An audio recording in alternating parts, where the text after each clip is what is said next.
Durant le pic de l'épidémie d'Ebola en Sierra Leone, un hôpital dans la capitale construit par la Chine s'est révélé indispensable dans la lutte contre le virus. Maintenant que l'épidémie est en voie de disparition, le local retourne à la normale, offrant des services de santé classiques aux habitants de Freetown. C'est un lundi ordinaire et une foule de patients a déjà commencé à faire la queue pour recevoir des soins. Ils attendent le docteur Kanou, le directeur de l'hôpital qui a étudié en Chine pendant près de 10 ans.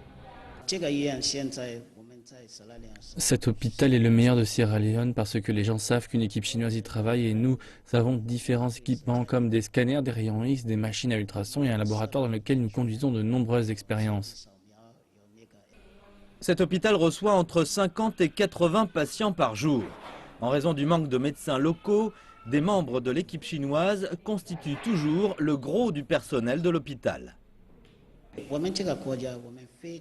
La Sierra Leone manque sérieusement de médecins durant la période d'Ebola. Nous avons même perdu des médecins, une douzaine. Donc nous manquons vraiment de médecins locaux et nous sommes très reconnaissants envers l'équipe chinoise. Nous sommes reconnaissants envers le gouvernement chinois. Le docteur Tran Rao est le chef de la 17e équipe médicale chinoise en Sierra Leone. Depuis leur arrivée en avril dernier, lui et ses collègues ont eu pour tâche de reprendre les rênes de l'hôpital pour assumer les fonctions journalières de diagnostic et de traitement. D'abord, il faut être bon dans tout ce qui est médecine de base pour que les gens en bénéficient directement. Ensuite, il faut renforcer notre vision et introduire les bonnes techniques de la médecine chinoise en les intégrant à l'environnement de la Sierra Leone petit à petit. En raison de la qualité des traitements et des services, l'hôpital a attiré des patients de Sierra Leone et même au-delà. Mon ami a eu des problèmes, il a eu un accident de bateau. Maintenant, nous sommes à l'hôpital, il y a de bons médecins. Maintenant, il peut marcher et il va mieux.